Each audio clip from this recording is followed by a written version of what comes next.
And now, live on the fabulous interweb, PTR Radio. This is PTR Radio with Colin. When I cut grass, I listen to the Colin Show. I mean, just because when I cut grass, I know what they're saying, but plus, I'm not missing that much.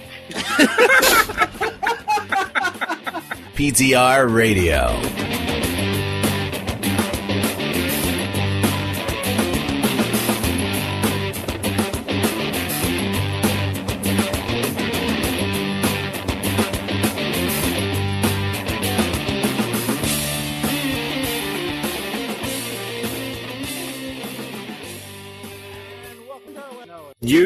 The music itself was incredibly loud, and you were very soft. Yeah, well, it's Mike. All right, this is an interesting episode because Mike and I have affected everything audio-wise goes on with. Yeah, because he dragged me into his private hell because he can't. He can't just change things himself. He's got to have an accomplice now. Yeah, that's the biggest. Cool. Those are the best kind. Don't get a tattoo. No. Okay. All right. Don't be one of those guys. Those guys are stupid. They get drunk and get tattoos in Vegas. Yeah. Apparently, he makes good movies though. Mike likes it. Now you're back. Okay, so now you can hear him just hunky dory. Now we're good. All right, great. Don't touch anything. All right, I won't touch anything. So sit on your hands. I have no idea why his has to be so much different than mine. Well, it's because you never test this one. It sits way over here. It just hangs in the air without me. This is where it is the rest of the week, just like that. Yep, pretty much. But anyway, so yeah, we are. Okay. By overwhelming popularity, it seems like Brady Bunch is going to stick around because Well, it's better than disco because when people start talking, their voice and their face starts getting big, then you start getting disco effects. Well, the system was going to have a problem when we talk over each other because there's nothing in this. I can tell the system, hey, when you hear one microphone and the sound reaches a certain level, flip to this camera. But there's no way to tell it, hey, when multiple idiots are talking at the same time, go to this view instead. It's not that smart. Yeah. Unfortunately, they actually upgraded that piece out of the product. Wonderful.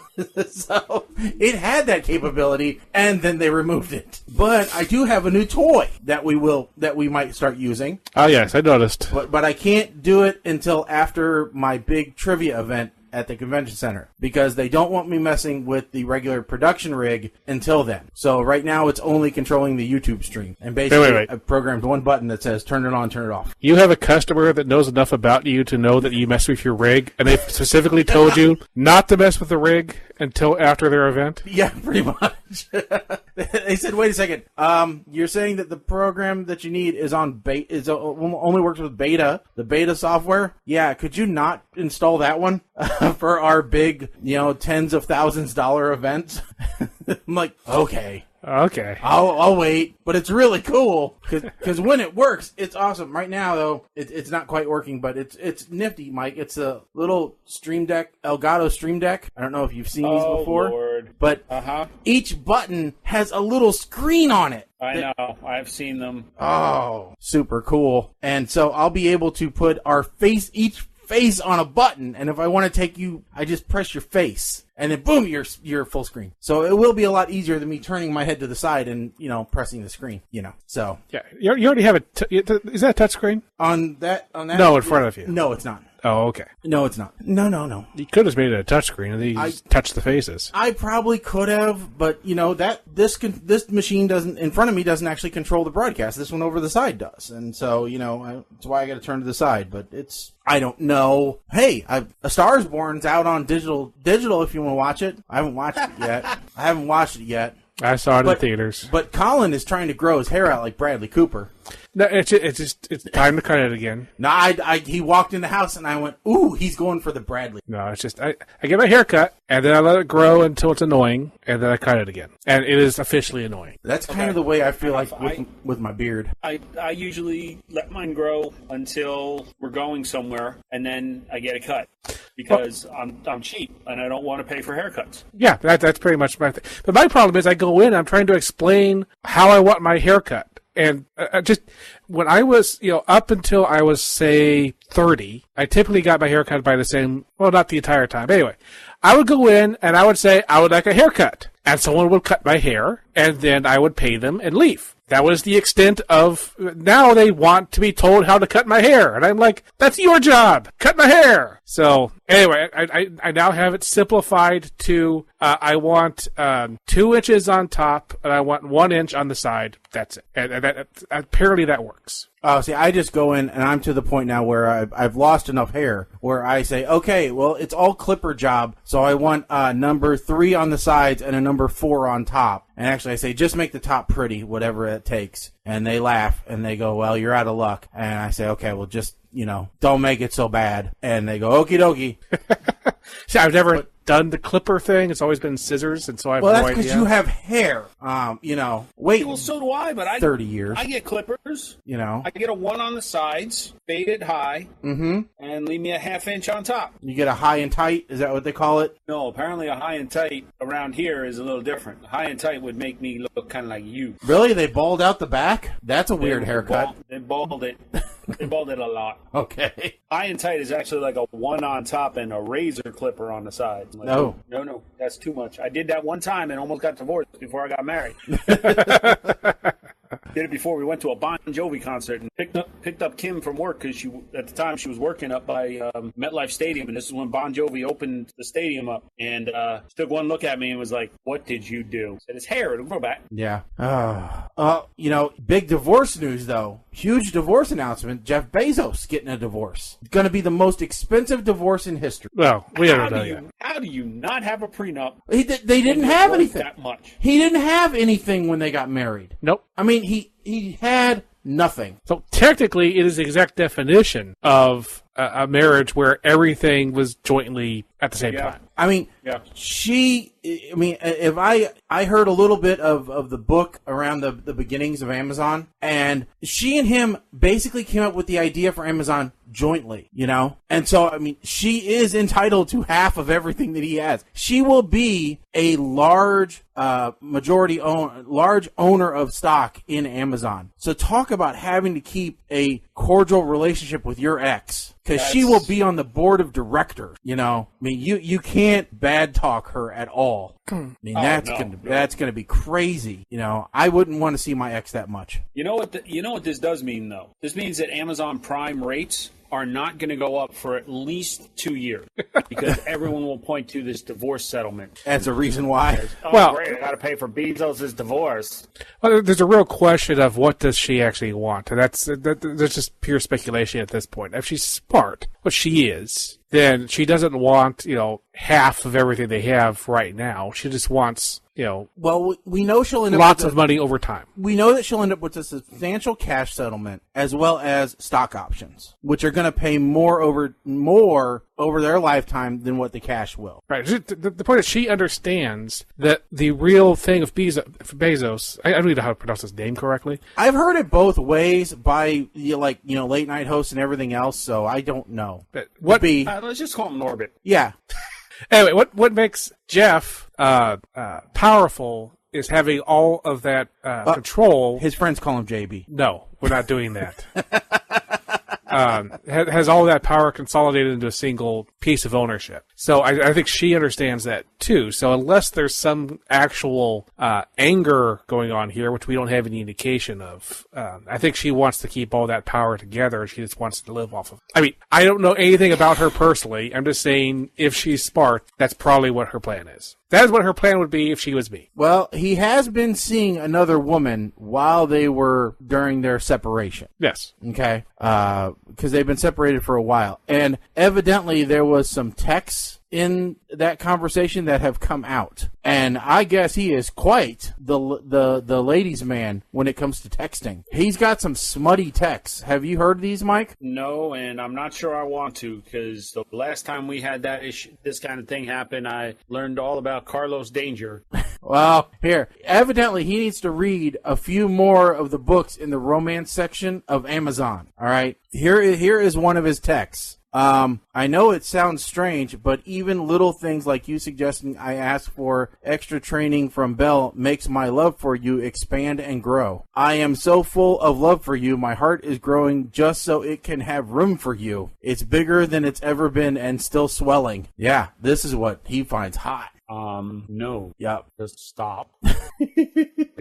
So it's interesting. Makes me wonder, did they name the Kindle as in kindled your love? Or I rekindle the fire. So yeah, I thought some of the Kindle Paperwhite is actually code name for his goth girlfriend. But she, I tell you what, his girlfriend, very pretty, very, very pretty. And, she could do better and would if he didn't have Jeff Bezos' money, because while he's not a horrible looking dude, he is very techie. All right. So he is definitely, he's nerdy, he's got the nerd look down. So, he is the other Baron who's building rockets to, let's just put it this way. He could play Lex Luthor in a reboot. All right. Technically, he was played as Lex Luthor in a movie already. Okay. And it was a crap movie. So, but I think we can all agree, if any of us had $36 billion, then we could have anyone that we wanted as well. So, because that's what I heard his total net worth right now, $74 billion. Mm-hmm. But most of that is not cash. Most of it's not cash. I understand. None of it's cash, actually. And, the way the stock market's been recently. Yeah, it might as well be jelly bellies. All I know, if I had even a tenth of his money, boys, we would have an actual studio. We wouldn't be begging for sponsors. Nope.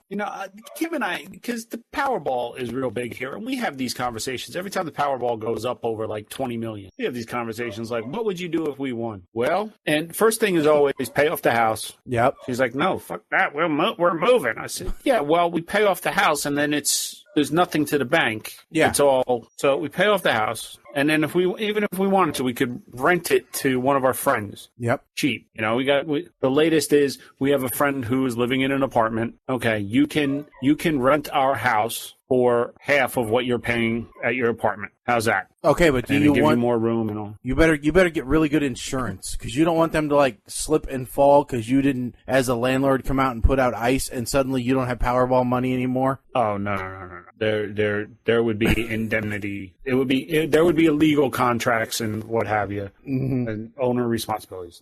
Well, with Powerball money, you can afford lawyers. Yeah. Kim's car gets paid off. I get the new truck. Mm-hmm. Obviously, credit card debt gets wiped out, and then we buy our new dream house. Yeah, Kim gets her cat ranch. Right. So this is where things differ. There's a little fork in the road between her and I after that point. Mine is I would keep working until my company laid me off. Mm-hmm. Because health insurance is expensive. Oh yeah. Right. Her can open our own store. Me, that's a money pit. Well, but you do need a write-off.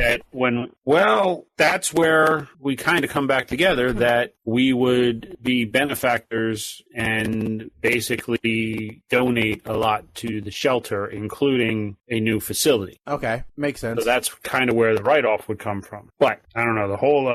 I think you guys need to upgrade your lottery dreams. Aspirations. I mean, you're talking $50 million jackpot. What are you going to do with it? $40 million is the minimum jackpot. After somebody wins, it's $40 million.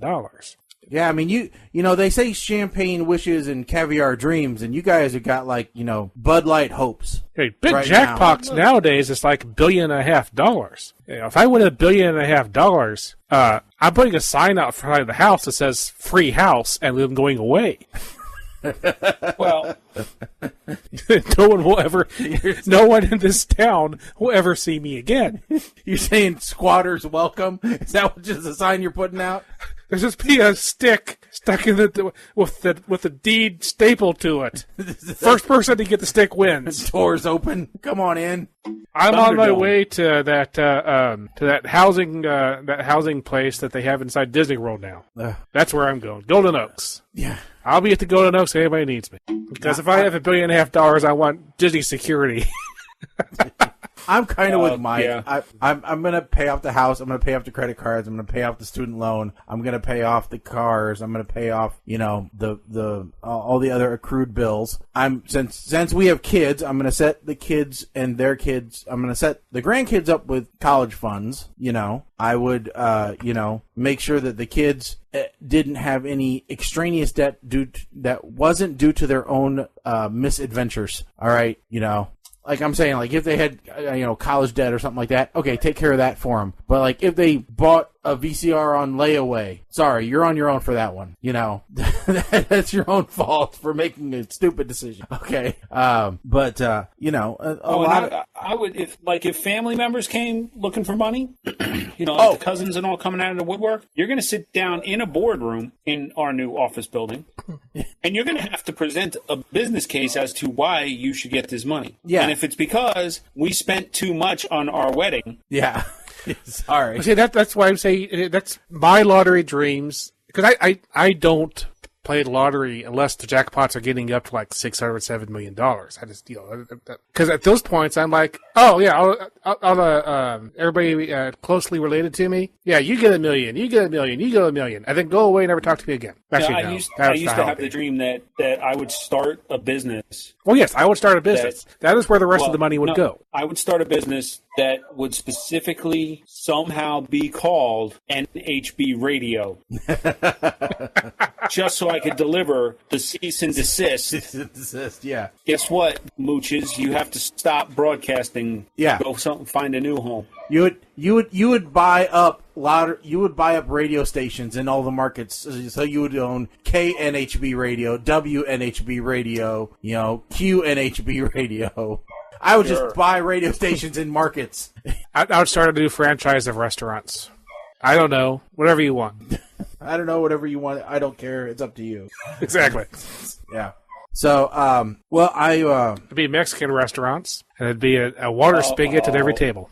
You're in trouble now. What? No, she's the closer to me than the distant relatives that would come out of the woodwork, get money, and go away. Yeah, I think immediate family definitely gets taken care of. Immediate family gets big chunks of money. That's different.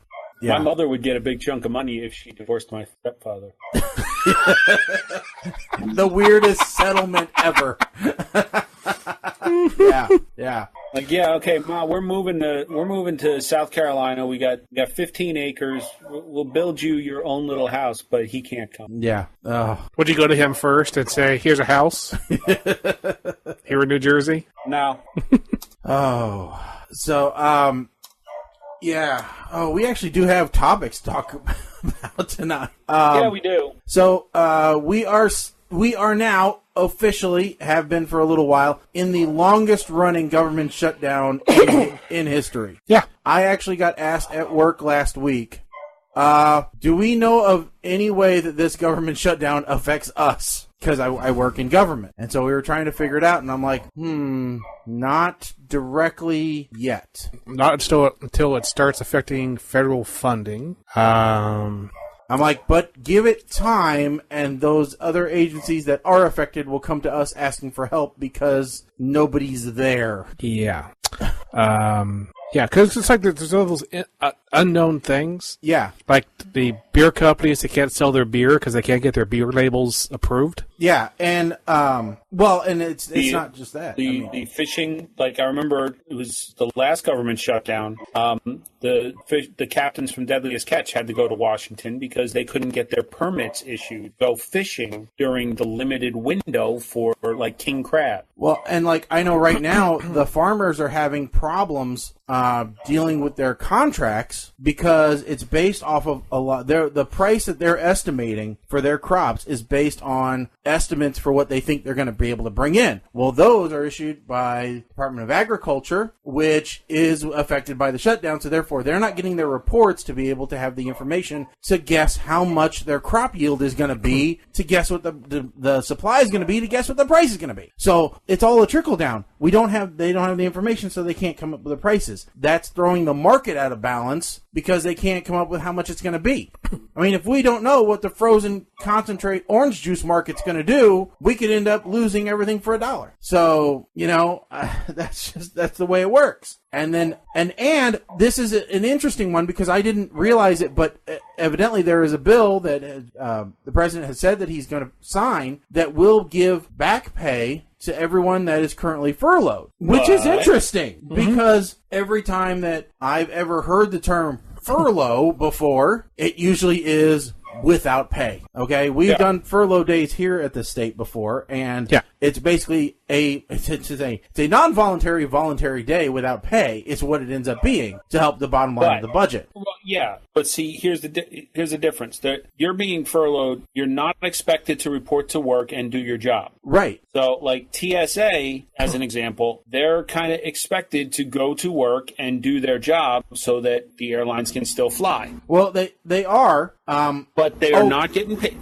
They're not getting paid. So, the way I understood it, and I could be wrong, is if they work during this shutdown, they will be paid for the hours worked. If they don't go to work, if you're in one of the departments where they're just basically like, nope, we're not doing anything, you're not getting paid. Okay, and that could be what I'm not quite understanding, because I'm going to admit I'm not the smartest person out there. But there are a ton of people that are calling in sick, specifically to the TSA. They say that their sick call-outs are up like 300%. This is possibly our most political listener. Yes. So he says, nope, every shutdown, each and every person got all their back pay. Okay. Well, that's like I said, and that's a difference between a federal and a state. If they worked. Now, if they're salaried, and I mean, I guess it all depends. Like, I'm thinking like an hourly worker not doing their job. They're not getting paid back pay because they didn't work any hours. Yeah. If you're salaried and you get paid all along, then it says in this article here, and I don't know what he's saying no to. So so here this is, and this was on the wall. I get it. And this is on this was on the 16th day. It says, but for federal workers who aren't salaried, that's 16 days and counting with no back pay, whether they actually went to work or not. Apparently the bill that was signed by Congress and signed by the president said that everybody gets back pay, whether they work or not. Well, but interesting, because it does own that bill, as I understood it, only will apply to people who were directly employed by the federal government. I read another article that said that contractors not paid. Contractors here who are getting caught up in this situation, which, Colin, I think you can probably relate to this a little bit. Budgetary impasses at the state and the federal level affect more than just direct employees. Obviously, the contracting business with the feds is huge. And so, contractors who can't report to work because either the workplace is closed or the contracts can't get assigned, those people are essentially sitting on the bench. Yeah. The contracting company can't allocate those people to other projects because they've been allocated to the federal government, and eventually they believe that the stalemate will be over. Right. And the biggest insult here, and I don't believe this is a partisan thing, the biggest insult here is the letter that I believe it was the White House sent out to their employees going, hey, here's some alternative ways that you can earn money during the shutdown. Volunteered, ask your neighbor if they need some rooms painted, or shovel snow, or all this other bartering, basically, is what they said we need to go back to. Like, this is the Old West. Yep. Have a garage sale. Yeah. Okay. I think both Democrat and Republican can agree that is the dumbest thing anybody could have put on letterhead and sent out. Now, here at the state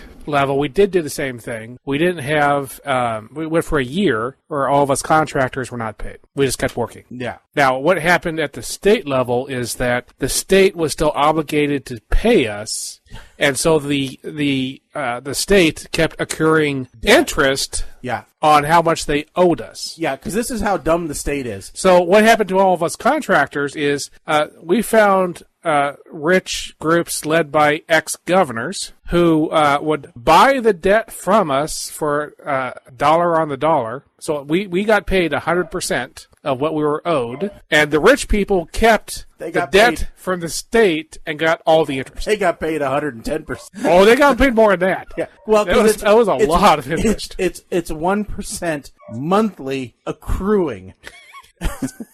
Who's this? It's the dumbest thing ever, man. And what's funny is I was actually I was recording a meeting for somebody, and they were dealing with small contracting companies who wanted to work with the state, and they were talking about how most of these small companies, we're talking about like janitorial services and stuff like that, and we're talking about also minority-owned companies in this particular instance. They don't have the money to pay their staff while they wait on being paid by the state, because, the earliest you're going to get paid by the state is 90 days after you bill. The earliest. And, after that, then you're eligible to put in what's called a hardship request so that your payment can be expedited after 90 days after you've invoiced. And the guy in charge of the committee said, well, is there any way that we could get the state to pay within 15 days of being invoiced? And I had to edit out all the laughter in the room from the state people because it was hilarious. Figure out how to get the state to win Powerball? Because the state can't even we can't even get it from the mailroom to enter it into the system in 15 days. That's how long things take. But I'm sure New Jersey's different, Mike. I'm sure New Jersey has a very efficient system, right? Oh, yeah. Okay. I'm sure they figured this all out. But we recently had to buy some software. Yeah? Yeah, the company waited until they actually received the check in the mail and they cashed it before they gave us the software. So what, you were without it for a year? Oh, no, it wasn't a year, but it was several months to get the entire purchase through. Yeah, the average time to pay a bill here is 9 months.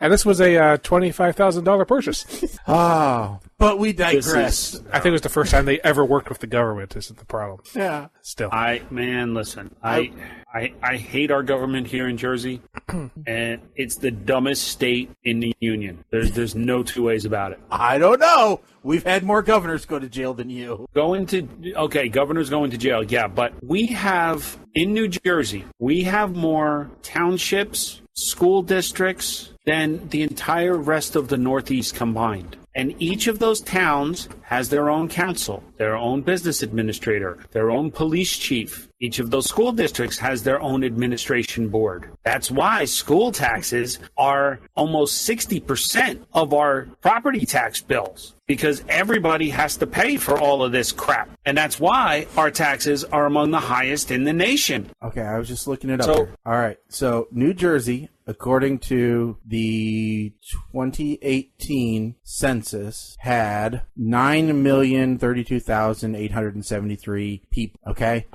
Illinois, 12,741,080 people, all right? School districts, okay? New Jersey, you are up there, Mike. You're fourth in the nation for the number of school districts per state at 616. New York is third, 697. Then you get to Illinois, 870.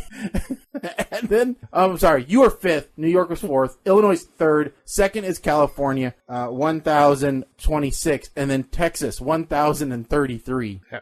By the way, our phone number is still up there, but we actually are not taking phone calls today. Yeah. The phone is not plugged in. No. Oh, that was a market. That was I know. we forgot to mention it, so I decided to. Yeah, but feel free to chime in on YouTube or Facebook.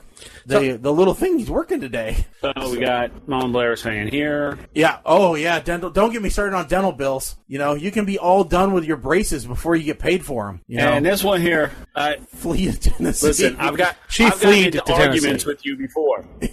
I've gotten into arguments with you before, Aunt Marcy. Stay on the mountain, make your smoothie. But no. So and the only reason I would want to go to Tennessee, moonshine, Jerry the King Lawler, because anytime I hear Tennessee, I hear Andy Kaufman singing, "I'm the King of Tennessee, I'm the big old King of Tennessee." When he was in that wrestling thing, that's all I can think about. Although Memphis, you got Memphis hot chicken is a wonderful thing. You got the celebrity Kevin Reeves living down there. So I tell you, I actually went I have visited the mountain, and on the way we stopped in Memphis, and we actually went to the the Pickers show, the American Pickers. Oh, so you went to antique archaeology? We went to antique archaeology. That was you could actually see some of the stuff from the TV show up there. It was mostly a place that sells shirts that say Antiques reverse archaeology. Of course. Well, yeah. I mean, you get the same thing if you go to see the gold and silver pawn shop or, any of those places that have been featured on TV. Which I would not be visiting while I'm in Vegas, but... Speaking of TV, okay, and this is a big topic, I think, probably with a lot of our listeners, is... AT&T, Dish, Comcast are all raising their cable TV rates to counter the cord-cutting movement. Now, we've talked a little bit about this before. Specifically, I think we've talked about things that we use to stream television with. Your Rokus, your Apple TVs, your hacked Fire Sticks, whatever, your Apple, all these different devices, and how they have, plus the advance of digital TV, over-the-air TV, how that has really, kind of caught on. I've heard people say that they hook up a digital antenna and there's channels that they didn't even know existed that they can pick up. Yep. And I will say it is a huge movement. If it wasn't for my wife and the kids that she watches, I probably would not have Dish Network in my home.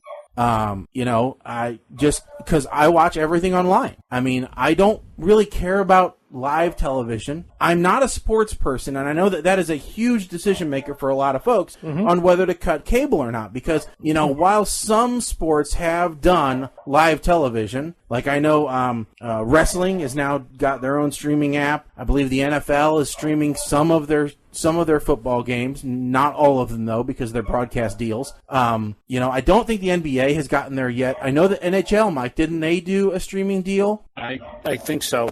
So I think they. So I mean, I think that's catching on where now you can see some of it online, but definitely not all of it. But as those things grow, I think they are going to see more and more people cutting the traditional cord. Although, try as we might, there's no way to really get away from most of the content providers out there, the AT&T or the Comcast or the, there's no more Time Warner. There might be for right now, but I think that's going to change. Spectrum. Well, Time Warner Cable is now Spectrum. Okay. Because Warner, the media portion was purchased by AT&T. Yeah. So there's no way to get away from those guys right now because they are your internet connection. Unless you're one of the 2 towns that has Google Fiber, that is still the pipe that brings everything into you. So right. You're still going to be relying on them for something. Yeah, and not all of the channels are set up yet. Like my parents have a Fire TV, one of the actual Amazon Fire TV built-in Toshiba things. And so they've been actually, that TV does not have access to the cable line. The cable line that wall doesn't work. So they've been watching all live TV through the apps on the TV, which means they keep asking me, so do you think we can get rid of the rest of the cable? And I'm like, no, because the only reason the apps work is because you log in through your cable connection to say that you have already paid for those channels. Which is interesting because even channels like NBC, ABC, Fox, which are over-the-air channels, you still have to log into as a cable or other provider. Right. The only channel that I'm aware of that doesn't require that is the CW. CW, am I glitching here? You're back. Okay. The CW, you don't have to log in or nothing. Yeah. Watch any of their shows, which I think is interesting. I don't know what's going on, why I'm jittery all the time. Nah, I don't know either. But then CBS has their own app, their own service that you can pay for. Does not give you live television, but does let you watch day after if no ads. Then a lot of NBC stuff will show up on Hulu, and we're not exactly sure what's going to happen to Hulu with Disney taking them over, or then Disney's creating their own service. So it's a lot of things happening. Now, what I found interesting, I actually had a story that's stuck up there about that. Some people are complaining that everybody's creating their own streaming service. Now, so people are complaining, this is anti-consumer, that everybody's going to have their own streaming service, and then you have to pay for everybody separately. And I'm like, wait a second. Isn't that what we're all complaining that we wanted in the first place? That we didn't want to pay $120 to Dish Network or wherever for all these channels. We wanted to pick individual channels, and now all the companies are like, we need to get on the internet and sell you a service directly for our stuff, and now we're complaining that that's anti-consumer? Yeah, but I think what people are complaining about is that they're being nickel and dime. Okay. Yes. And they didn't understand that that's what would necessarily happen. Right. They were asking, "Can we please be nickel and dimed?" And now they're getting it. But they're also because of the way that the larger corporations, like the Disneys, for example, which Disney's a great example because Disney now owns Marvel. Disney obviously owns Disney products. What other studios does Disney own now? Well, Lucas, Fox. Okay, so they own The Simpsons. They own The Family Guy. They own yeah. So tell me a major motion picture studio that isn't going to be affected, that they won't have a monopolistic control over. If they go and create their own, tell me a competitor that they will have. Sony. Okay, but that's it. All right. Sony, Warner Brothers. Yeah, but you won't be able to, I mean, the issue, I think, is that then Disney will be able to mandate whatever their price is. Yeah. And you won't have, because we have actually moved away from physical media. I mean, look at how small the DVD section is, the Blu-ray section is, okay? Mm-hmm. And now we're pretty much moving to all online content. Yep. Okay? Tell me that you're not going to be hamstrung to purchasing their package if you want to see whatever their products are. Well, as long as I no can matter use, what they set. As long as I can use Disney gift cards, I don't care. So, I mean, and I think that's the issue. I am. No, I agree. I think.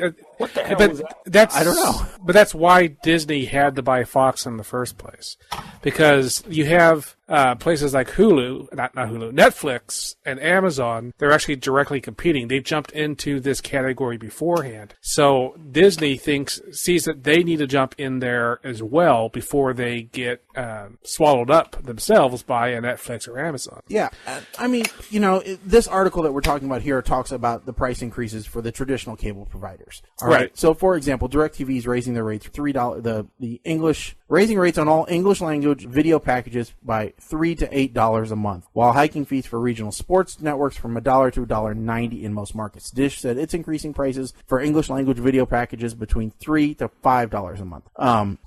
Altice USA, the fourth largest cable operator, recently raised rates by 3% on Optimum for subscribers. Comcast, the largest U.S. cable company, is raising its fees for regional sports by $1.50 on average, for its fees for broadcast channels by another $2 a month. And this is on top of price rates that are just normal price increases, because tell me that every year or every other year they don't just increase them just to shore up the bottom line anyway. This has, and this is going to be one of those where, just like Netflix just recently upped their charge, there is going to be a certain portion of the population which says, hey, I was already on the fence about paying for you in the first place, and now you've upped the charge. Now, you just kicked me off the fence. I can live without you. Yeah. And also, I'm curious to see who is actually going to own these regional sports channels. Well, and that is a big issue because they were broken up here recently. Mike, you probably are more well versed on this than I am. But the sports channels were recently more broken up so that they could actually be owned individually by broadcast area. I think what happened is that rights? Fox regional sports networks are being forced to be sold off by Disney. So Disney can't keep them, so Disney has to sell them all. And Fox has announced that they're not buying them. Right. So we don't really know who is going to buy all of the Fox regional channels. Well, but in theory, now one person would have to buy all of them. They could be bought piecemeal. Yes, they could be bought piecemeal, yes. So you could find, a local New Jersey regional sports outlet bought by PTR Radio. So you can say hockey tonight brought to you by PTR Radio. Right. You're really hoping for that Powerball. Yeah. Yeah. I was just going to say, this is elevating to new levels now. Yeah. Well, So here's the thing. First aftershocks in the world. When you first post the article, okay, they meant the headline of the article that you shared to us in prep was AT&T, Dish, and Comcast all raising cable TV rates. So let's back up to just talk about those three. Yeah. Dish is the only one that is not, that I'm aware of, affiliated with an internet service provider, meaning AT&T offers internet service. Right, and DirecTV is does dumped into this, but it's owned by AT&T. Comcast and AT&T, right, both internet providers. Right, your Dish is the only one here, that doesn't directly issue it. So, well, they provide internet. Dish does provide internet, but you can't say that. But they are not a major. You're not going to say that cord cutters are using Dish internet. I have no idea. I've never used Dish Internet. Trust me, they're not. I have used it, and it's horrible. And it caps at 5 gigs. Is it actual Dish, or is it is that HughesNet? HughesNet was DirecTV, so I think it's separate. A Dish Network, I think, has their own thing, but it's I think they basically sell the hit service. But I mean, when you get into ping times of 800 milliseconds and you're capped at 5 gigs a month, you're not streaming on that. All right, you're checking email. You're a grandma checking email, and that's it. What Dish does do is they do provide their TV service over the internet instead of using their dishes, but I don't know much about that. Yeah. Well, and they're not the only ones. DirecTV is moving in that market too. Yeah. So here's the big thing, right? Well, DirecTV has DirecTV Now. Right. That's really just AT&T's thing, right? Anyway. Yeah. Well, so here's my thought about like the cable companies. Just using that as a general statement. Yes. And this is my personal opinion. Right.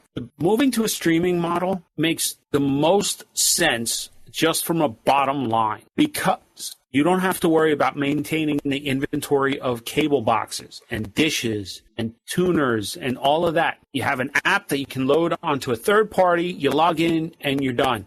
So people can choose Fire Stick, Roku, Apple TV. The hardware portion is no longer part of your business model. And that is a huge expense, because then you also have the technicians with the truck rolls. Well, but you're still gonna incur some of that expense, because, like we said, you're still an internet provider, and the number of modem installs. But the internet providers, that's a smaller portion, and the truth of the matter is, even the modem is declining because people are buying their own. Right. Yeah. Smart people are buying their own because they see the economy in it. Really. Right. So the more if I was a company, the more I get away from owning and providing that hardware in the home. I mean, there was a study, I saw an article where they tried to find out what it costs Comcast to buy one of their set-top boxes. And apparently it takes an act of God to get that information because it's such a closely guarded secret. Because the margins are ridiculous. But what this does, what's going to happen here is the again, just my opinion, the streaming services are going to price themselves up, because right now it is a cheaper alternative. Yeah. And typically they're bundling with other deals, like, T-Mobile subscribers can get Netflix for free. Yeah. AT&T cell phone, I think you could stream DirecTV for free if you were a DirecTV subscriber. There's combo deals to be had there. But everything is going internet-based. So shifting your business model to being an internet service provider from a content provider or being a cable company, all right? It's not just streaming. You've got your phone. You've got your Alexas, your smart everything. Everything is requiring an internet connection now. Yeah. So it only makes sense to shift your business there. Yep. Now, I think what's going to be interesting is, so what's happened, I don't know if you guys have noticed, but what's happened in the movie space is that some of the services like Ultraviolet and stuff have now been superseded by Disney's My Movies Anywhere, which is if you buy a Blu-ray and you take your code and you stick it in, My Movies Anywhere now syncs those movies across all of the major services. So if you buy a movie on Amazon, you can get the same movie on iPlayer or any of the other things. Google, Microsoft, all those different services. You buy the movie one place and it shows up at the other places. You don't have to buy it again. And I think something very similar is going to happen. Now, it looks like Amazon has been trying to get the head of this, because right now, if you have like Amazon Prime, then you can buy HBO and you can buy all these. You can add additional services to your Amazon account. I've noticed Comcast has been doing something very similar. So if you are on your set-top box, you can see Netflix. I think they've added some other ones. I think actually Amazon Video is now showing up on Comcast. I know on Dish Network you can go to I think it's like channel 99 or something like that, and you can log into your Netflix.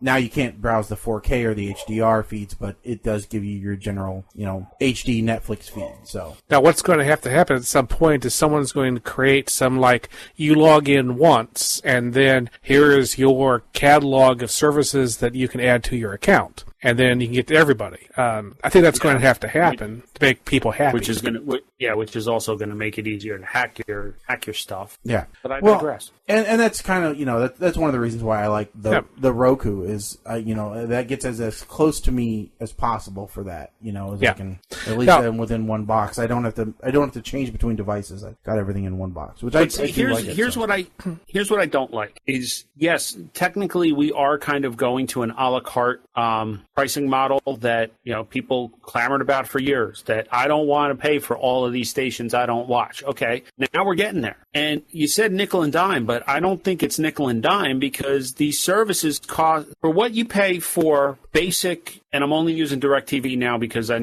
know the pricing. Right. $35 a month for the basic plan on DirecTV now, okay? That'll get you 3 of these streaming services. Mm-hmm. So if you want CBS All Access, okay, there's one, and you got Channel 2. What else do you want? Yeah. You want HBO? Okay, guess what?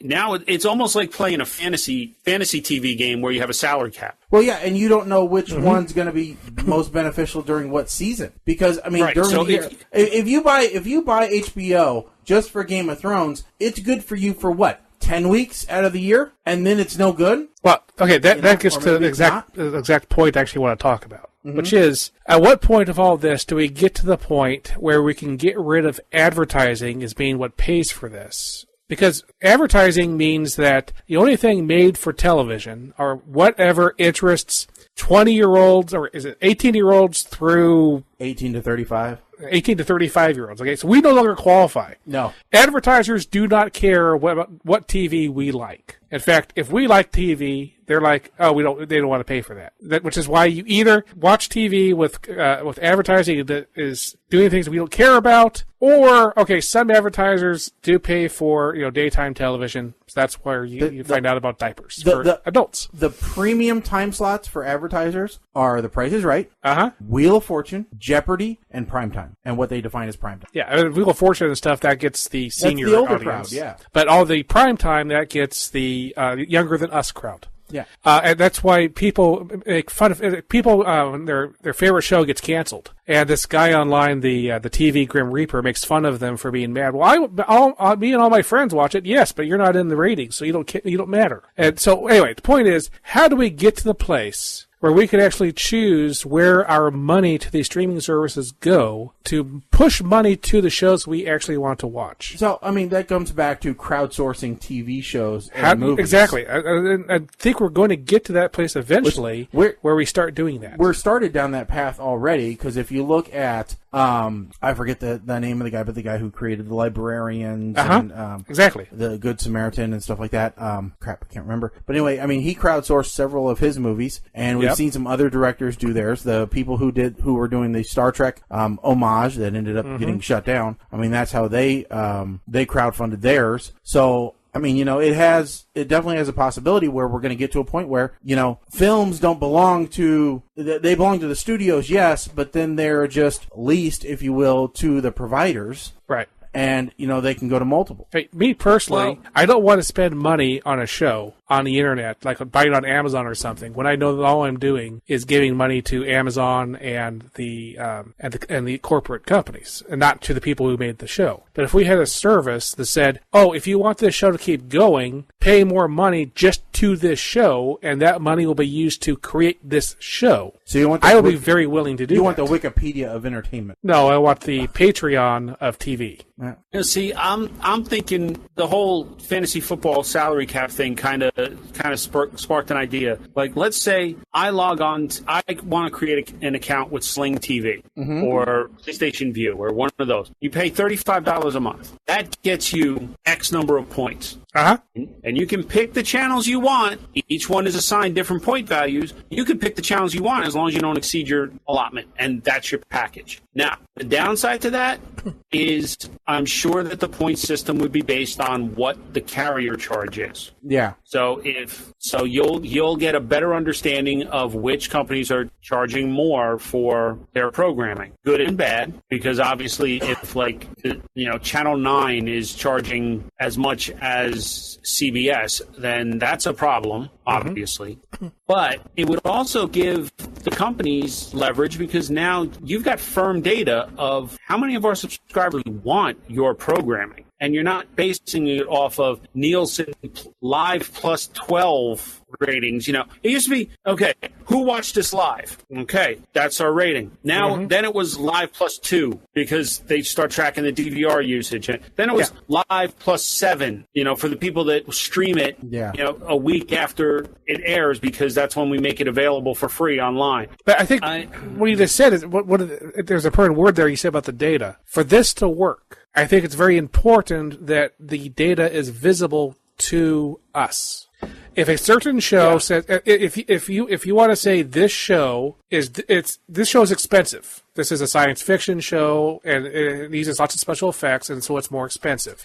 It's going to require X number of points for this show to be made. And if I'm coming in and I'm spending points on that show, I want to be able to see that my points are actually necessary for this show to be made. Okay, yeah. I mean, I'm looking at it at a channel level, but you're looking at it actually at a level, a more granular level. I'm looking at instead of like a 5-to-1 scale of points for channels, maybe you get 1,000 points, and you can assign it to the individual shows under that. Yes. That's what I'm saying. I'm saying here's a season. Here's a season of this show. We're letting you watch this show. We need this many points to be able to say that we're going to have season 2 of this show. So I have to get a whole bunch of friends to put in points on this show because this is a great show. Well, yeah, but the downside to that, but if this show is like Game of Thrones and everybody's watching the show, then I want them to not be able to just increase the number of points that they want for that show just because more people want that show. I want them to have to be truthful on how many points it takes to make the show. This becomes a record-keeping nightmare as shows get canceled and end and new shows are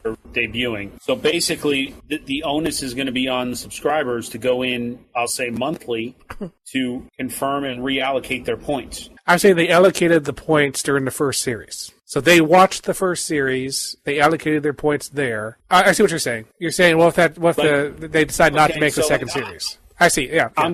I'm giving X number of points to Game of Thrones. This is the final season of Game of Thrones. Yep. So after that airs, those points now have to be. I have those points to give somewhere else. So I have to log in and give those points somewhere. That's what I'm saying. Yeah. All right. That becomes that just complicated. That's why everybody. Yeah. Speaking of Patreon works really well. So just use the Patreon model. Speaking of things that are complicated, yes, and to get off movies just for a few. All right, we're talking about TV shows. TV shows, movies, they're all the same.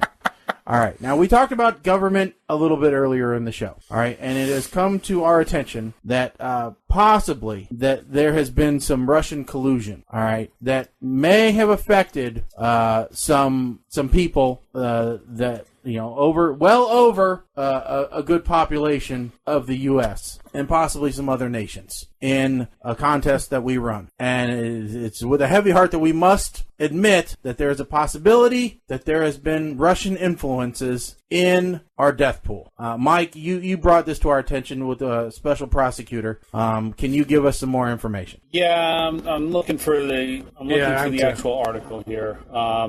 Which technically I'm actually logged on as Shaggy. Okay, so apparently, for those who participate in the death pool and know about the death pool, here are death pool points calculations. The cornerstone of our calculation, based off of the world's oldest person on record, which 122? Yes. 126. I thought we said it was 122. 122. 122. And just hours into the new year, Russian doctors, hackers, everyone started flooding the internet with conspiracy theories and alleged proof that this record is not correct. Obviously brought on by our death pool going live. And the whole explosive claim is that Jeannie Calment, who had the title, was not really Jeannie, but her daughter, Yvonne, who assumed her identity when Jeannie died. Oh, stolen identity is involved here too? Tell me that there's not a border crossing as well. Well, is there? Let me see. So, and apparently there is a forum or an online forum program called the 110 Club, which is dedicated to supercentenarians, a.k.a. people 110 years or older. The Wikipedia page for Jeannie Calment has undergone many edits that cast doubt upon her age.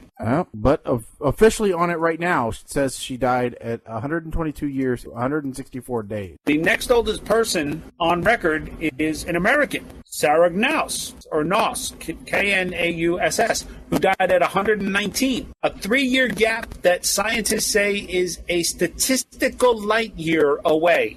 Because once you get to a certain age, every year is a milestone. Well, basically what they're saying. Maybe God really liked Jeannie. He said, "You're not done yet." It could happen. Then there are also where do they say it? There's somewhere in here where they say that there are whole towns of Russians that live to be 150 and older. What? Well, I mean, if you look at it, Abraham was 175 years old when he died. So 122. Not that bad. So, I don't know. I find it odd that all of a sudden, and they're blaming everything on Russian. Yeah, well. I find it. Or Mexican. Yeah, where's Dune now when we're talking about the Russians? Well, Dune Jumper, you're not riding in now, are you? He probably saying, but Hillary. but Benghazi.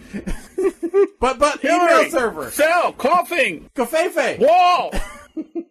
Sorry, couldn't help it. It's too easy. We love you. Oh! So, hamburger. It's okay. Have a hamburger. It's okay. Hamburger with the side of Covfefe. Yes. Take a hamburger with a large Covfefe. All right. So. Okay. I just got to say, because this one popped up on my Twitter feed. I can't this one. Alyssa Milano has officially gone off the deep end because now she's comparing the "Make America Great." She said, "Make America Great Again" hats are the new KKK hood. Well, is that in response to that child who decided to stage a protest at a Indigenous Peoples March? You mean the one that now the video is surfacing that the Indigenous people actually went up to them and he just stood there, not that he approached the Indigenous people to get in their face? I don't know. I didn't watch the video. We haven't watched the videos, but I specifically don't watch. I read the headline. That's all I do. I'm a good American. Okay, so the headline was originally that the kids with the "Make America Great" hats went up to the Indigenous people during their march and were just standing there face to face, staring them down. But then the whole video was released today, and these kids all had their backs turned when the Indigenous people came up marching, banging their drums, and then turned around and started clapping along with the drums because they thought they were there as part of the same protest. And next thing you know, stuff's getting edited out. Well, yeah. So, no matter which side you're on, the edit button's your friend. Just like statistics, I can make it say anything I want. What I read was that the boys were not there for a protest. They were there for a school trip. Yeah. Perhaps. But they started doing a chant, and then the drums came in, and they thought they didn't even see the drums. They just heard the drums coming closer, and they thought it just happened to be in time with the chant that they were doing. I mean, ridiculous, boy. All I know is 2020 can't get here soon enough. Because with the names of the candidates that are already being tossed around, you thought the last election was a shit show. Pardon my French. Yeah. The only thing that's going to make my head explode at this point is that Alexandria Ocasio-Cortez announces she's running for president. Well, let's see here. So far, from the Democrat side, Elizabeth Warren, Richard Ojeda, John Delaney, Andrew Yang, Julian Castro, Tulsi Gabbard, Kristen Gillibrand, and then there's question marks about Cory Booker, Kamala Harris, Bernie Sanders, Amy Klobuchar. Kamala Harris announced it today. That she formally announced it.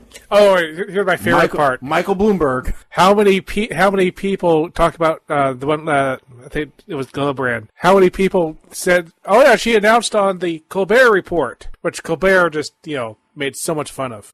Joe Biden. Because the Colbert Report has, first off, it's the Colbert Report, and it's been off the air for several years now.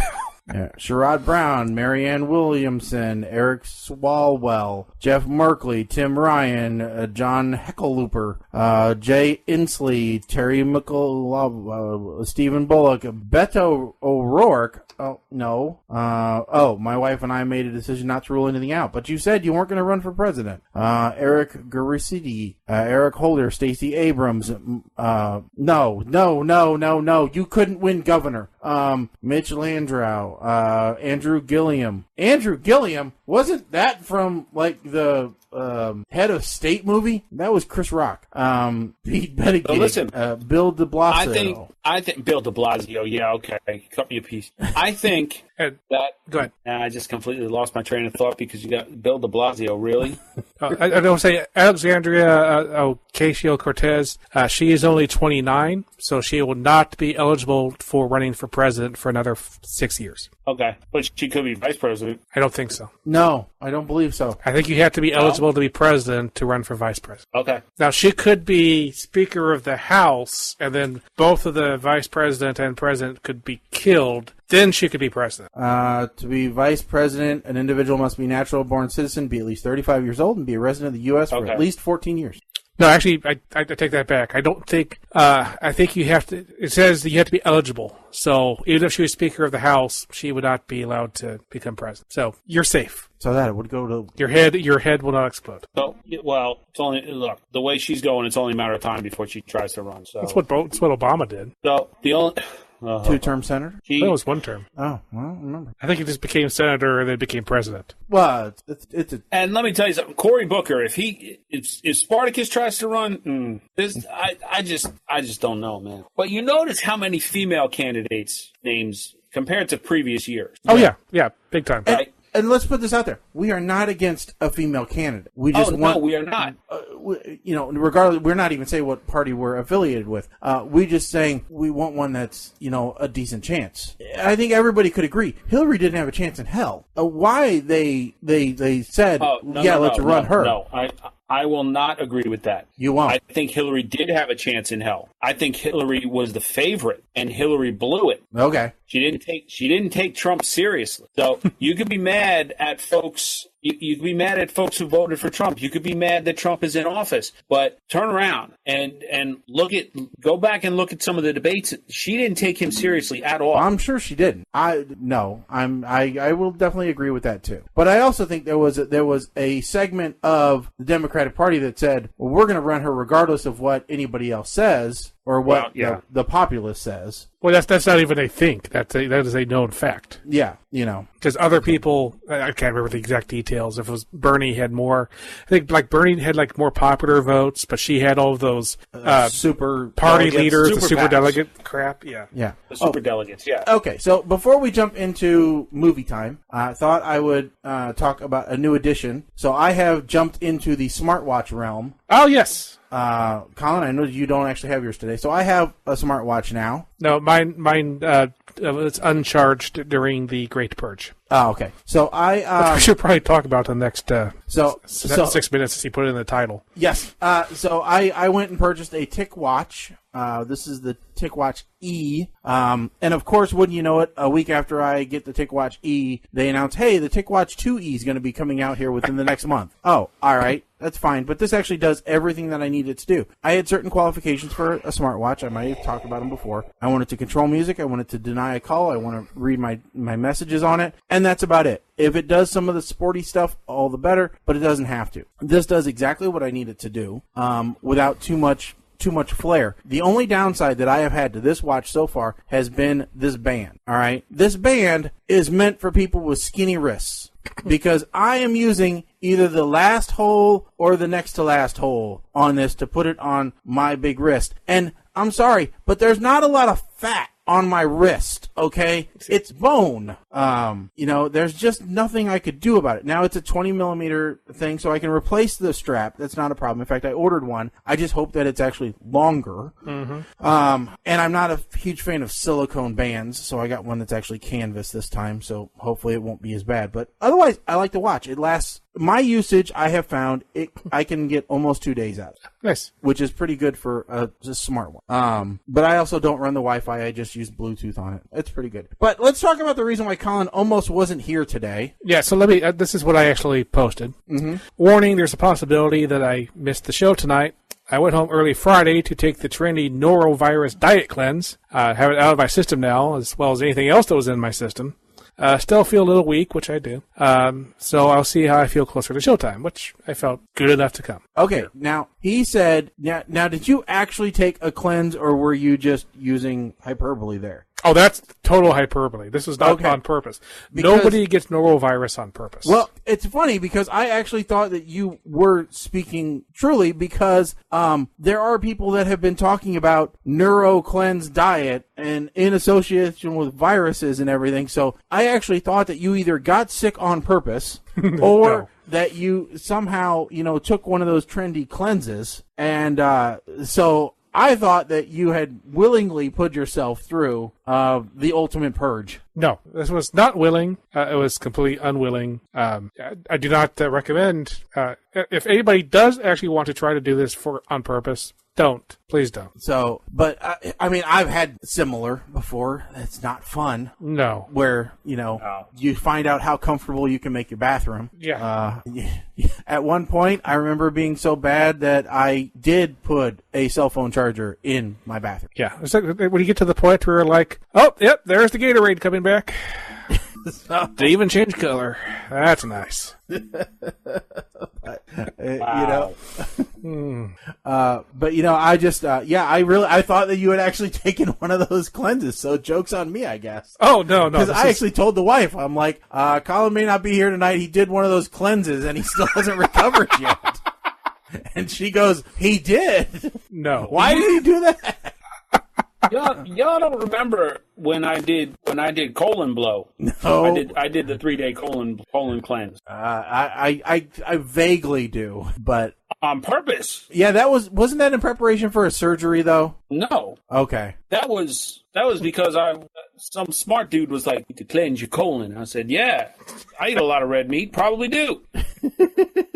Lived off of freaking nasty ass snot consistency drinks and capsules and Gatorade for 3 days. Wound up losing, I think, 10 pounds. Ugh. I should have weighed myself to see if I did lose any pounds. So that sounds pretty close to my diet was Gatorade and turkey broth. I remember when I had mono back in high school, the only thing that I could keep down for 3 days was watered down Sprite. Oh, that's got to taste horrible. That's all I could keep down. Oh. That's how bad, how sick I was. That's no good. Let's move on. I know the wife is sick right now, and we have this agreement that we try not to contaminate the other person, and so the other person will we'll leave the bedroom. Whoever's sick will leave, or the other person will volunteer to leave. And I had just fixed our bed so that it's actually comfortable again, and so I didn't want her to go and sleep on her couch. Which sleep on a couch, it's fine, but her couch is not in the best of condition. It would hurt her hip in the next morning and everything. And I knew it was going to be several nights in a row, so I'm like, no, you're not going to do that. I will go sleep in the spare bedroom. Now, the spare bedroom is mostly used for the little kids when they spend the night or whatever. It still has the mattress on the bed from when Becca lived here, so it's like a 20-year-old mattress. Now, most mattresses get super soggy, and soft when they get older. This one somehow got hard as a rock. All right, it's like sleeping on the floor. In fact, the floor has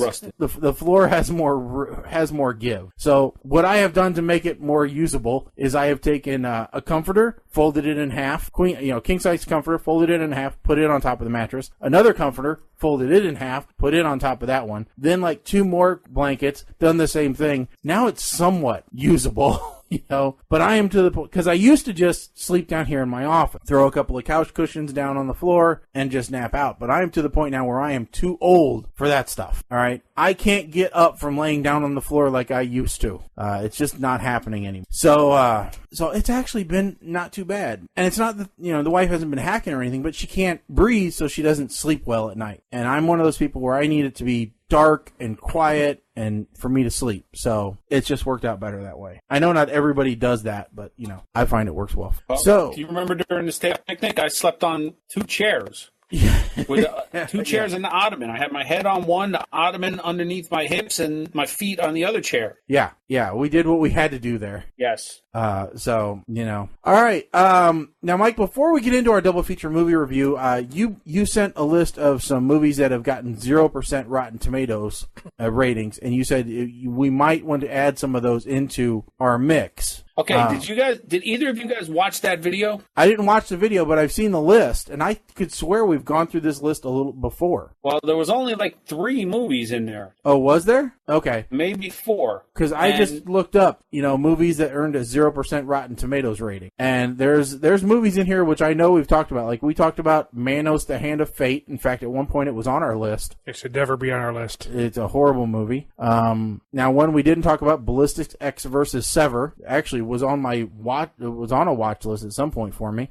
Because, it has Antonio Banderas and what's her name? Lucy Liu. So how could that not be a good movie, right? There's a Highlander movie on there, Highlander 2. Highlander 2, listen, yes. Highlander 2, the original cut, should never have aired. The Renegade cut eliminates the whole alien storyline. Look Who's Talking Now. In fact, yes. Like Super Babies, Baby Geniuses 2 was one of the movies on there. Mm-hmm. Yep. Super Babies, Baby Geniuses 2. One Missed Call. Pinocchio. Jaws the Revenge. Nutcracker in 3D was one of the... Yep. Gotti, which I have been told it's a horrible movie.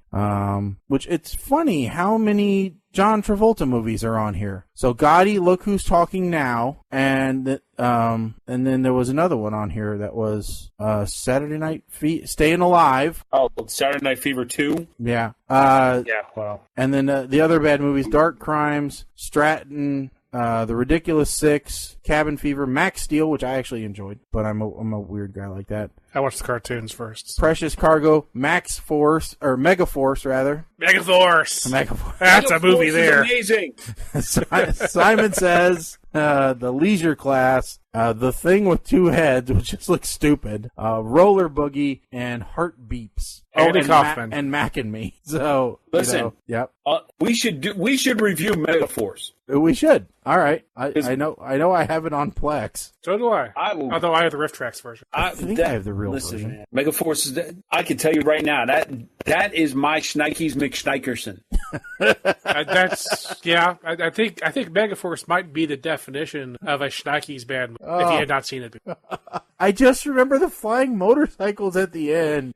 Any one of these bad movies, you're like, I can't wait to tell other people about this terrible movie. That's Schneikes. Oh. All right, but tonight... wait a minute. Yes, what? So, according to Wikipedia, is there a Megaforce 5 sequel? days ago, Iron Sky 2 was supposed to have been released. Oh, that was the one with dinosaurs, right? Yes. Oh, yeah, I see what you mean. Yes. Iron Sky, The Coming Race. It doesn't say that it's out yet. January 16th, 2019 was supposed to be its initial release in Finland. So, I haven't seen it yet. And the trailer is out. Yeah, Iron Sky 2 trailer number 3 is out. They've had 3 trailer releases for this movie. So yeah, it is, oh boy, I'm gonna tell you, this is a movie that is sci-fi movie Iron Sky 2 delayed once more, but still set. Okay, so we'll have to see when it's available, Mike, and you can pull a mandatory. Oh, and I will pull a mandatory on that one.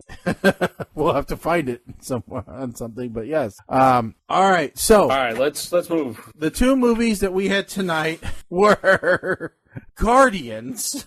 I can't believe I'm saying that. It's I don't even know how to look for it in IMDb. Guardians 2017. Okay, I found it. Guardians 2017. I have to add this English dub. Yes.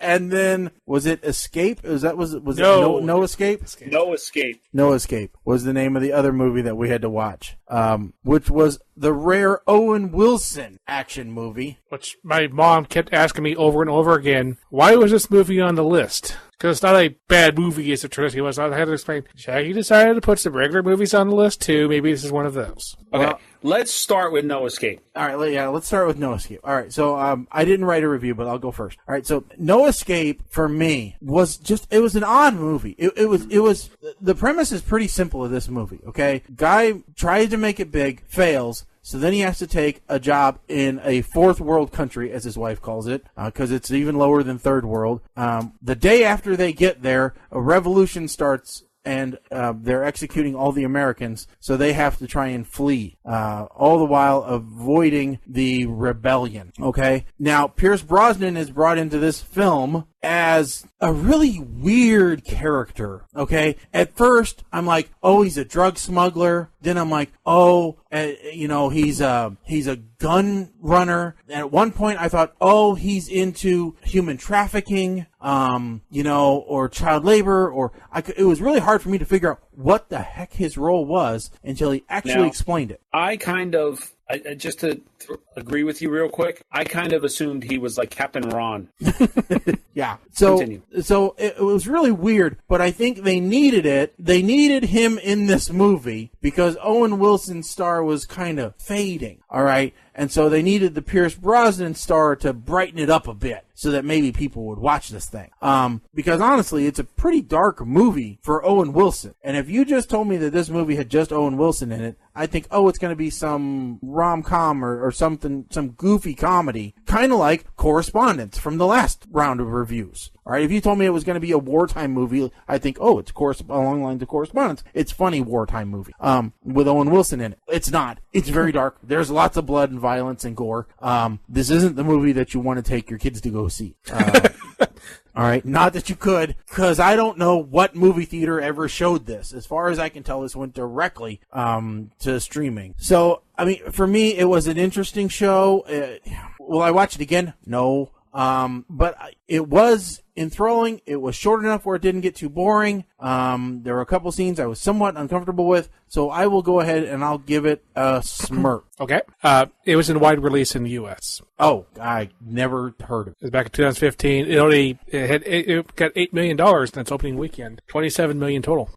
So for its $16 million budget, hey, it made money. So the best part of this movie is the beginning of the movie. In fact, the beginning of the movie, it felt like one of those kung fu type, Asian movies, action movies. I don't know, just like, oh, this looks pretty good. Then it turned out, no, this is not a good, it is a real movie shot by actual people who know what they're doing. So this is not in the same genre as many bad movies that we've done. So basically a father who, failed at his first company, he goes to Southeast Asia to work for a water company, which is basically trying to bankrupt a country. And surprise, surprise, the people figure out, hey, this is bad. And so they decided to start killing everybody indiscriminately.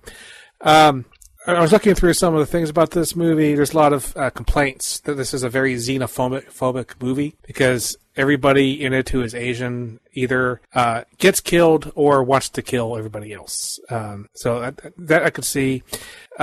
Here's an interesting filmmaking thing about this movie that I thought was very interesting. Okay, so of the 4 lead characters, 1 is male and then a wife and 2 daughters. Okay, the plot manages to arrange it so that the females in the family are all wearing bathing suits, which makes a heck of a lot of sense when you're going through the entire movie, not being able to find bathrooms and stuff like that. And, just the fact that they're wearing bathing suits underneath actual clothes. So it's not a, hey, look at female bodies thing. But they are wearing the bathing suits the entire time. I just thought that was a nice way to make everything work from they're not covered with crap by the end of the movie, I guess, kind of. That's about the best I can come up with this movie. It bored the crap out of it. I was only worried as I am always worried with this type of movie, okay, there's a contract I think these kind of movies have with me as an audience, which is the little girls cannot be killed. If the little girls get killed, then this movie is dead to me. This gets the, whatever it is, the Mike's super duper ultra crap category. Kill it with fire! Yeah, that is a kill with fire offense. To a lesser case, if they kill the dog, that also gets it. But, that's not quite as bad as if it's anything with parents and kids, and the parents have put their kids in the bad spot. Now, I will say these are some of the most annoying kids in an action movie I have ever seen. One of these daughters almost kills the father at least 3 times in this movie. Yeah, well, I have dealt with lots of annoying kids. I have dealt with lots of not annoying kids. I will just say I do not believe my nephews would ever have been quite this annoying if my brother-in-law had ever been stupid enough to take them to a southeastern Asian country he'd never been to before without scouting out the situation before. So I would just say every character in this movie is crap, and if everybody had just died at the beginning of the movie with it before we met them, like the plane had blown up and stuff, that would have been just peachy. Wow. The father's terrible for bringing his family here. The wife is terrible for letting the family be brought there. The kids are just terrible. Everybody's terrible. Terrible people. But I don't want to give it a smirk. I don't want to give any less. I hate rating this movie. So is it a meh? One less than a meh. So it's not meh. It's just not good. But I don't want to call it puke or anything. So whatever we have that's one less than meh, that's what this will be. Well, we actually have a meh -1. So. Okay. Yeah, I did not like this movie. All right. So I had seen this movie before. So when it came up, I was like, okay, great. But it's been so long, I had to watch it again. So as always, my reviews may come with a huge spoiler alert. Very beginning. You know why the security guard slit his own throat? Because you never go outside the building where the person you're guarding is sitting. Ever. I'm pretty sure that's rule number 1 when you go to security or bodyguard school. Don't leave the person you're guarding. 14-hour flight. Now, okay, so here's what I refer to as my bright eyes moment, which is the biggest plot hole that happens in the very beginning, and the entire movie still goes on despite this fact. Any father, Colin, you are absolutely right. The wife and kids had no business being there. You're taking a job in an overseas country. You go, get settled, then bring the family over. Not everybody goes in at once. The world don't work that way. And she brings a rice cooker. Owen Wilson actually said the smartest thing in the entire movie at this point, and he said, "We came to Asia. I'm pretty sure they know how to make rice here." Kind of racist, but very true. And for an engineer, the fact that he let her bring a rice cooker from the USA to Asia, where instead of plug, you have plug, no amount of personality is going to make up for that in a wife, that she lugs a rice cooker halfway around the world. White man walking around, blonde-haired, blue-eyed white man walking around in a foreign country, not knowing where he's going. This just screams there are going to be problems. Lost the map. Thank God he didn't lose his key card. Which leads me to the question, he used the key card to work the elevator. Why couldn't he use the key card to get into the hotel room? He's finding all these guys that are dead, and not once does he think to grab a weapon. You got half of a nation coming after you with guns and machetes and Molotov cocktails and giant bamboo spears and stuff. Not once do you think to grab a weapon to defend yourself. Later on, he grabs a brick. A brick. Instead of a firing squad, they show a scene where 4 people are kneeled down in front of people with guns, and the truck comes and runs them over. Did not see that coming. No pun intended. Yeah, me neither. That's some psychological shit right there. I'm sorry. Only Pierce Brosnan could play that role. And only Pierce Brosnan would make it acceptable to take a family with 2 young children to hide out in a brothel/opium den. Did not like that they were feeding everyone dog, but I did kind of laugh when how he explained it off, that chicken that they feed raisins to so the meat tastes sweeter. Yep. But no, I had to go smirk on this one. The biggest problem I had here was not so much with the children, but I just didn't feel like there was chemistry with the family. Like, I didn't believe that they were an actual family. So I think that made it harder for me to to actually vest myself into the story. But Pierce Brosnan's character also served the purpose of explaining why the revolution happened. And it's one of those, if you blink, you're going to miss it. So I'm not going to reveal that one, but his character does explain why things went sideways. Where the hell did the rebels get a tank? Guys, I wanted to, I was praying. I'm looking on the internet for somebody who spliced together Ludacris from the one Fast and Furious movie. Guys, they got a tank.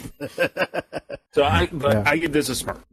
All right. So next up, Mike did his due diligence, and he found an English dub of the movie that I was going to put on the list, but I couldn't find it in English, and English is a requirement. I have to say it was an interesting watching experience. We watched the 2017 Russian film Guardians. Okay, now, first off, we talk about movies that don't need a reboot. Okay, or shouldn't be remade. I think this one should be remade. I want to see a U.S. studio remake this movie, all right? I want to see George Lucas or Michael Bay or somebody take this movie and do it again. Because, honestly, the movie wasn't horrendous. All right. Don't get me wrong. It wasn't great. All right. They basically had. All right. So this is a knockoff of Avengers. Actually, it's a knockoff of the League of Extraordinary Gentlemen, is what it is. If you think about it, if you go through the movie step by step, the first thing they have to do in the movie is get the recruits. They have to recruit all the people that are in the super team. Okay. It reminded me a lot of Sean Connery going out and getting all the people from the League of Extraordinary Gentlemen, okay? So, and you got to see all their powers in display while he was recruiting them. So there wasn't a big question about who had the power to do what, okay? I thought that was a good callback. Now, I'm sure that they weren't trying to spoof League of Extraordinary Gentlemen because they're still watching The Facts of Life. All right, so they haven't gotten that movie there yet. But when they do, they're going to be amazed. All right, so this was, and I'll tell you what, with the overdubbing, I didn't even notice it. I didn't even notice that the lips and the things weren't making, after a while, after like 10 minutes, I didn't even notice it anymore. What I did notice was that, boy, they must have done it through Google Translate, because sometimes the verbiage that was used seemed a little bit disjointed. All right. Is there anything else you need? No, sir. May I be excused? Yes, you may be excused. Thank you, sir. I mean, there was no flow at some times to the words that were being said. So, I mean, it's obvious that it was like, they didn't really take it to a translator. They took it to like a Russian to English dictionary is what they did. And they just said, what's this word? Oh, it's this word. Okay. But you have this whole concept of this team of people that are put together to go after the guy who manipulated them, a la like, Avengers 2.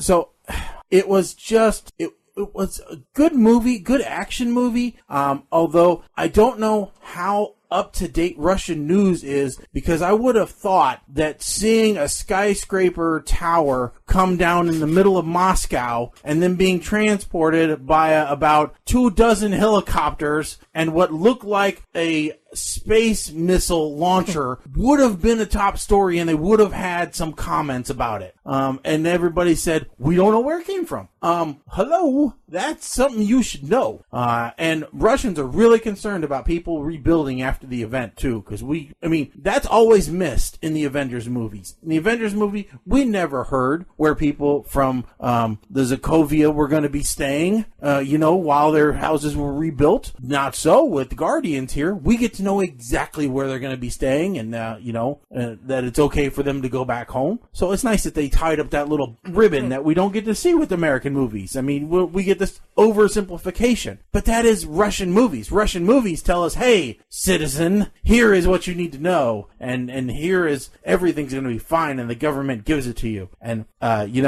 my only big question about this movie is, one, why did they pick the boss guy from Mortal Kombat to be the bad guy? All right, because that's what he looked like to me. And the second one is, how long was he working on writing that basic code that he was uploading to the satellite that they could do that big-ass training montage? Because that seemed like it was a little bit long for my tastes. All right.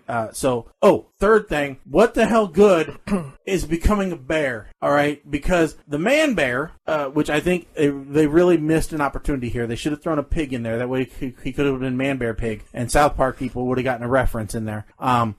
Man Bear seemed like he was pretty jacked and useful and smart and, good and strong enough. Why did, taking it to a next level turn him into just a bear? I mean, he didn't seem any stronger. He actually seemed less efficient as a bear. So maybe somebody can explain to me why being a bear was better. I mean, it was like a Digimon going to the ultimate phase, and it was worse. So anyway, but what's weird is I have to give this movie a smile. I didn't want to. I really didn't want to. I wanted to hate this movie, but I didn't, man. I want to see him do it all in English, and I want good actors. And I don't even care if they take the Mortal Kombat actors and put them in there. I'm okay with it. So yeah, smile for me. Okay. Colin? I have to disagree.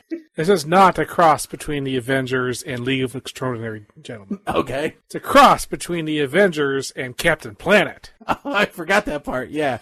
Yes. Because first off, the bad guy here is a cross of two Captain Planet bad guys. It's a cross between Duke Nukem and Hoggus Greedley. Because, like Duke Nukem, he glows from inside, and like Hoggus Greedley, he looks like a human pig.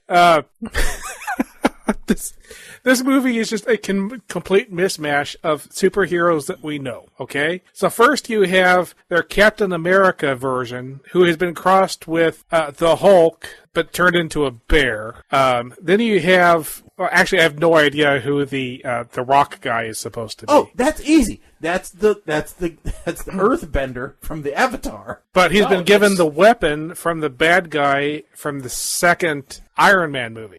But he also transforms into the Thing from. I'm sorry. Yes. Thank you. I forgot. Yes, he's the Thing. He's the Thing analog with the Whiplash's whips. Yeah. Then you have he's Gorignac, the rock monster from Galaxy Quest. Because I thought he looked more like Raiden from Mortal Kombat when he had the whip thing. Well, yeah, but go on, Colin. Yeah, sorry. So then you have an Invisible Woman, who's actually been in just about every single possible comic book series, and the Flash analog, fast person, but one with really big sword things.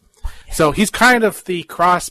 So he's sort of Wolverine and sort of the Flash. But they're all working for something which is much like S.H.I.E.L.D., except it was called Patriot, which they actually managed to rewrite in some of the screens. But sometimes you can see that it was supposed to be just some... I'm really interested to know what that word actually was in Russian, and if it really does mean Patriot, or if it's just because the Cyrillic sort of looks like Patriots, they decided to go with it. There's a lot about this movie that I'm really kind of wanted to watch with subtitles, because I do like watching subtitles. And I've been interested to see what was badly translated for the vocal track. But, okay, here...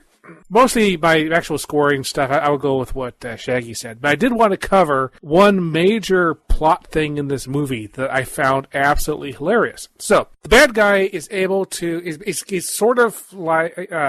he can take over anything mechanical. How that's supposed to work, I have no idea. I mean, I could see taking over robots, great. But how is he taking care... Why is he taking care of trucks that are just mechanical Russian trucks with no computers in them whatsoever? It doesn't make any sense. But none of this movie does.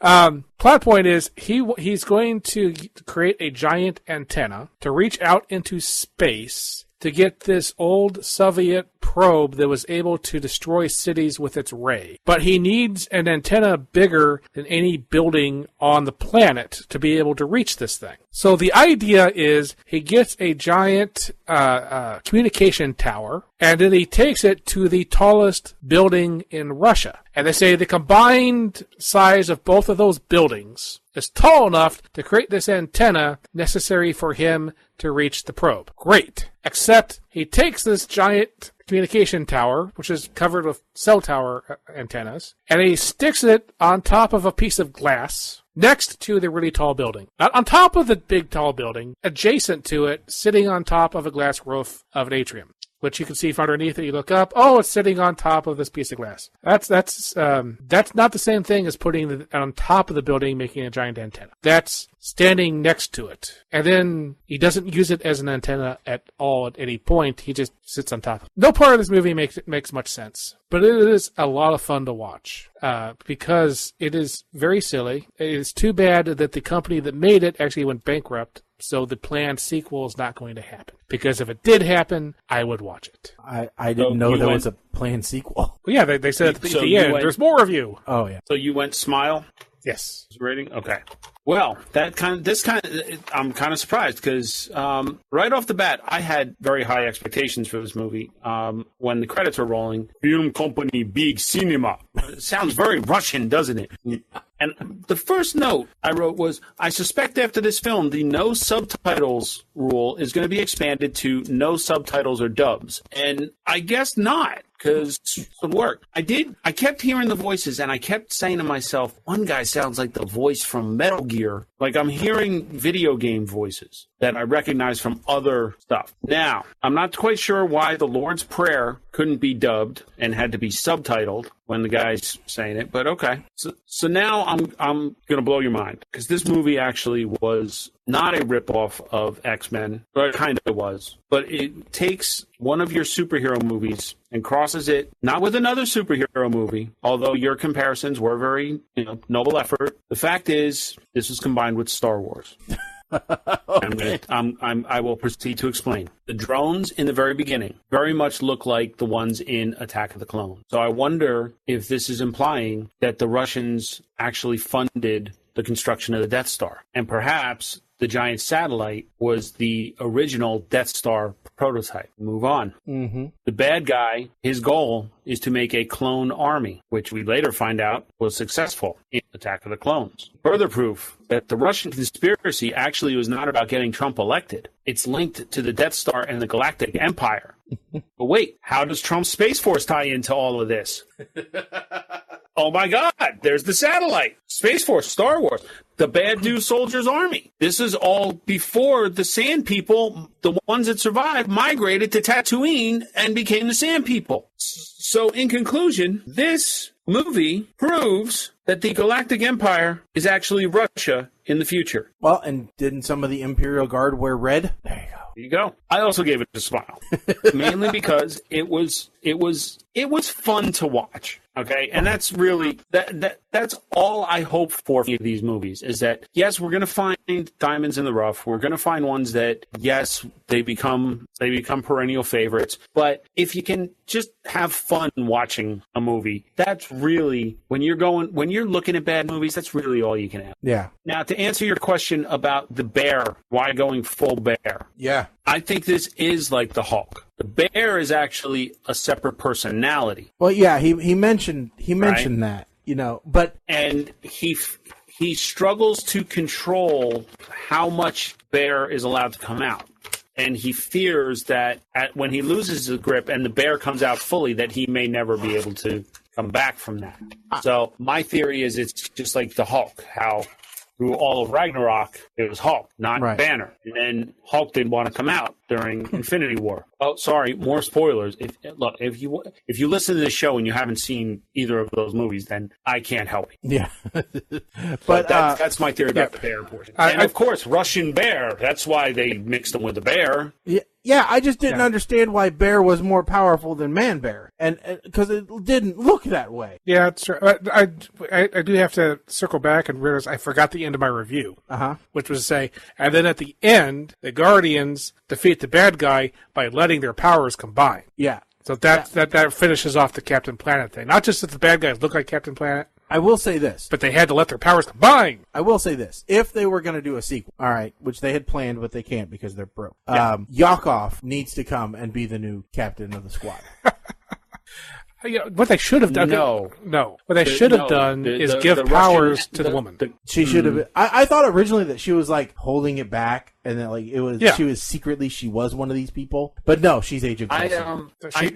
I think I would like to see... Well, she started off Agent Coulson, and now she's Nick Fury. Right. She should be... I would like to see the Russian cosmonaut from Armageddon. Oh, yeah. Yeah, that would be good. Maybe he could be the bad guy. So the reason why this movie failed in Russia is that, according to the maker of the movie, was it too smart for him? No, people in Russia don't actually know these superheroes from the U.S., and so they don't know. So we see these, they're like, oh, they copied this person, they copied this person. But in Russia, they don't know those people in the first place. So there's no cultural feedback to this movie from them whatsoever. If they'd been like Baba Yaga and stuff, then they'd be like, oh, yeah, it's a Baba Yaga superhero. Okay, we can do something with that. But no. If you don't know who the Thing is in the first place, then a Russian version of the Thing doesn't make any sense. Yeah. This is true. Yeah. Alrighty.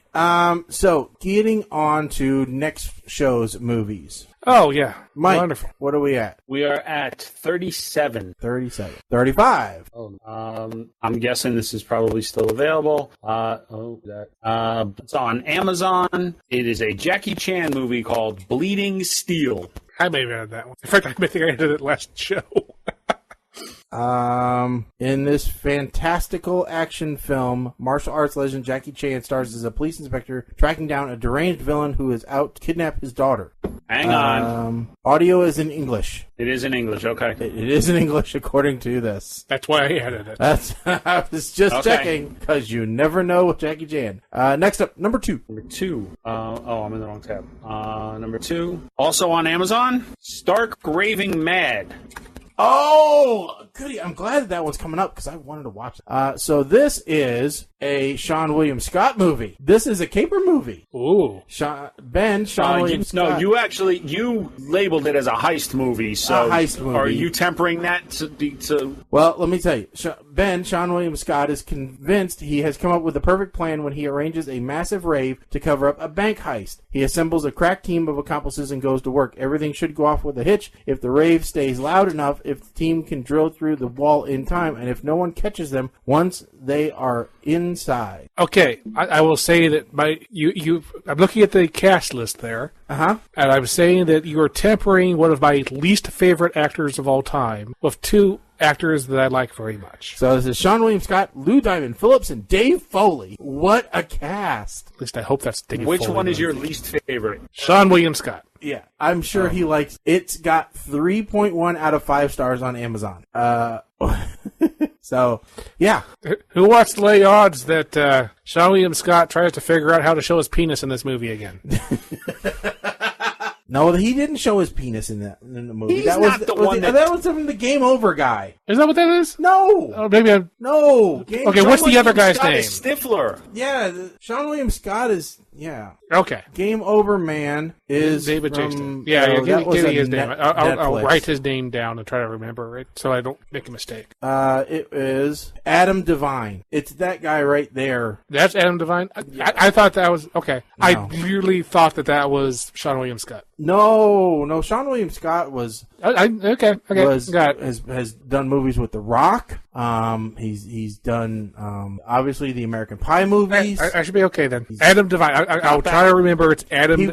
Adam Devine is too close to Adam Levine. He was in Goon. I'm on track now. All right. Okay. So when I had the face with the correct name, I immediately knew completely different. Okay, we're good. Adam Devine. Anyway. All right, folks. With that said, this is. Oh, by the way, quick side note. You said Adam Levine, Maroon 5. Maroon 5 was in town last week. Yes, he was. For our governor's inauguration. Funny enough, the same day that they were in town for that, they were also announced that they were going to be playing the Super Bowl halftime show. And one of the local radio show announcers said they're not good enough to play the football show, to play Super Bowl, the halftime show at Super Bowl on the air, and their manager happened to be listening. And so the manager called into the local radio station, and the DJ didn't know that they were in town, so he thought it was a joke, and he told off the manager. Oh, Lord. Because it was a secret who was playing the inaugural ball. I heard a story, too, that someone who was at the inaugural ball didn't know who they were. I just thought they were some weird band. And someone said, no, they're playing the Super Bowl. See? Yeah. Oh, okay. So with all that said, folks, don't forget to check out the website, ptrradio.com. That's where you can can get all the information about the show as well as our Facebook, Twitter, and Instagram feeds. You can also subscribe to the podcast. Please do, so that you can check out every episode of the show and never miss one. We are making sure that those go up on YouTube now, so sorry if the video streams haven't been going up on YouTube, but they will be going up from now on. As always, check us out there, and on the next show, I'll be talking about my upcoming trivia night. So look for me there. All right, Colin, anything? No. Mike, anything? No. I'm very happy to be here. All right, folks. Well, with that said, stick a fork in us. We are done. I'm Shaggy. I'm Colin. I'm Mike the 8 Man. All right, later, folks. Bye.